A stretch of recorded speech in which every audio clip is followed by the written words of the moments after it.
16 రోజులుగా సమ్మె చేస్తున్న అంగన్వాడీలు నిరసనల తీవ్రత పెంచారు. ఈ రోజు రాష్ట్ర వ్యాప్తంగా ఎమ్మెల్యేల ఇళ్ల ముట్టడికి పిలుపునిచ్చారు. 26,000 రూపాయల కనీస వేతనం ఇవ్వాలని, ఉద్యోగ భద్రత ఇవ్వాలని డిమాండ్ చేస్తున్నారు.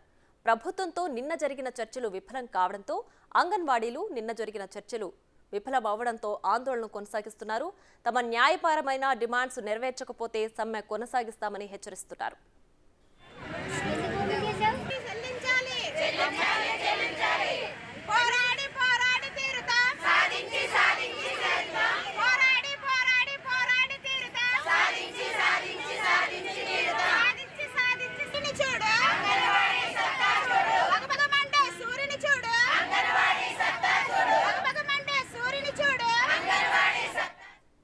ఇక ఏపీలో 16 రోజులుగా సమ్మె చేస్తున్న అంగన్వాడీలు నిరసనల తీవ్రత పెంచారు. ఈ రోజు రాష్ట్ర వ్యాప్తంగా ఎమ్మెల్యేల ఇళ్ల ముట్టడికి పిలుపునిచ్చారు. 26,000 రూపాయల కనీస వేతనం ఇవ్వాలని, ఉద్యోగ భద్రత ఇవ్వాలని డిమాండ్ చేస్తున్నారు. ప్రభుత్వంతో నిన్న జరిగిన చర్చలు విఫలం కావడంతో అంగన్వాడీలు ఆందోళనలు కొనసాగిస్తున్నారు. తమ న్యాయపరమైన డిమాండ్స్ నెరవేర్చకపోతే సమ్మె కొనసాగిస్తామని హెచ్చరిస్తున్నారు.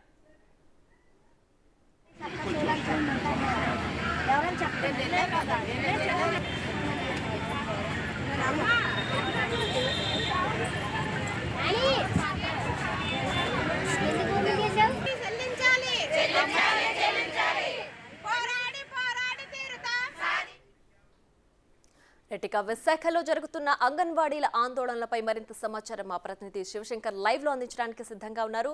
రైట్ శివశంకర్, చెప్పండి, అంగన్వాడీలు ఇవాళ ఎలాంటి ఆందోళన చేయబోతున్నారు? పూర్తి డీటెయిల్స్ ఏంటి?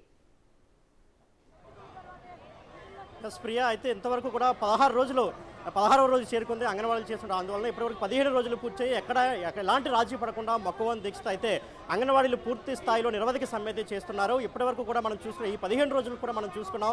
వివిధ రూపాల్లో వివిధ రీతుల్లో వారైతే వినూత్నంగా నిరసనలు తెలిపి ఉన్నారు.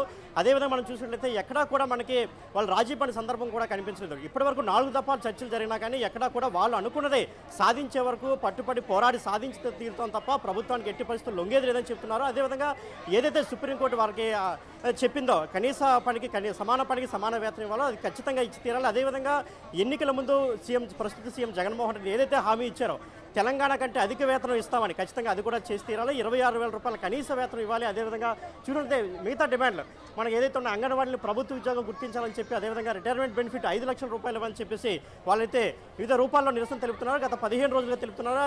మనం చూసిన గత రాత్రి కూడా మనం మినిస్టర్తో మాట్లాడే చర్చలు కూడా విఫలమైన పరిస్థితి కూడా మనం చూస్తున్నాం. ఈ నేపథ్యంలో అసలు ఏంటి వీళ్ళ పోరాటం ఫ్యూచర్లో ఏ విధంగా ఉండబోతుంది, వాళ్ళ కార్యాచరణ ఏంటనేది అయితే మనకి ఇప్పటికే డిక్లేర్ చేశారు. ఈ రోజు ఎమ్మెల్యేలు ముట్టడని, అదేవిధంగా నెక్స్ట్ మంత్ 2024 జనవరి 3న కలెక్టరేట్ ముట్టడని కూడా చెప్పారు. ఈ నేపథ్యంలో అసలు వాళ్ళు ఈరోజు ఏ ఎమ్మెల్యే దగ్గర అయితే వాళ్ళు ఇంకా నిరసన తెలబోతున్నారు, ఏ ఎమ్మెల్యే ముట్టడైతే ఇంకా క్లారిటీ రాలేదు.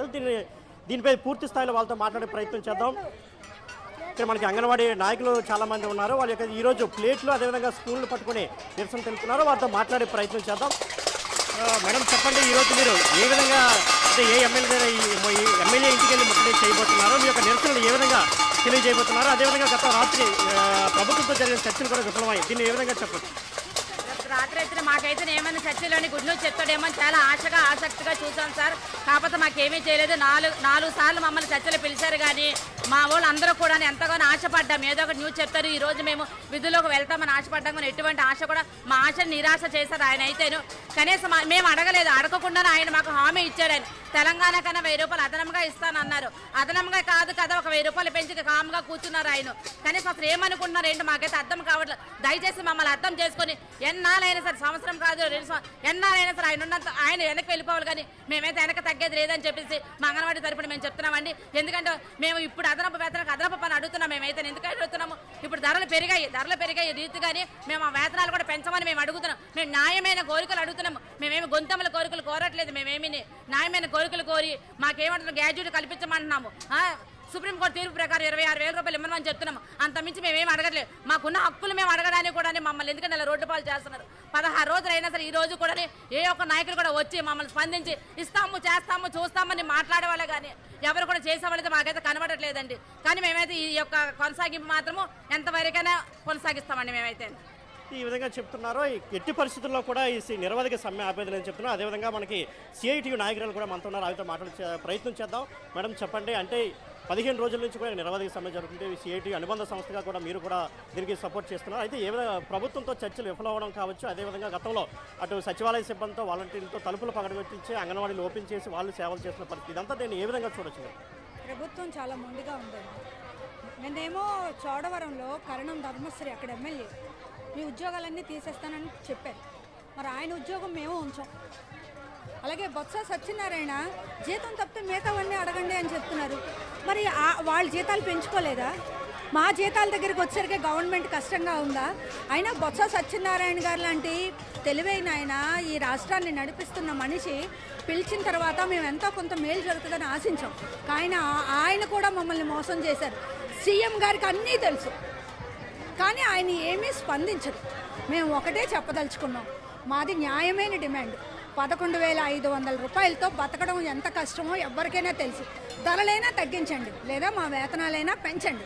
మా వేతనాలు పెంచము అంటే మాత్రం మేము సమ్మె కొనసాగిస్తాము. లేదు మేము ఇంకా మొండిగా ఉంటాం, మమ్మల్ని అణిచేస్తాము, మా ఉద్యోగాలు తీసేస్తాము, సెంటర్లు పగలగొట్టాము, సచివాలయం సిబ్బందిని రంగంలో దించాము అని అనుకుంటే మీ ఉద్యోగాలు తీయడానికి కూడా మేము ఏమాత్రం వెనకాడు. ఏమైతే ఈ రోజు నుంచి ఎమ్మెల్యేల ఇంటికి ముట్టడి కార్యక్రమం పిలుపునిచ్చారు మీరు, దాన్ని ఏ విధంగా అంటే ఎప్పటి నుంచి ప్రారంభమయ్యే అవకాశం ఉంది ఆ కార్యక్రమం? ఈ రోజు అదీప్ రాజు గారి ఇల్లు ముట్టడి చేస్తున్నాము.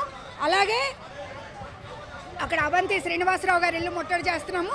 మధ్యాహ్నం నుంచి ఇక్కడ వాసుపల్లి గణేష్ కుమార్ గారి ఇంటికి వెళ్ళబోతున్నాం.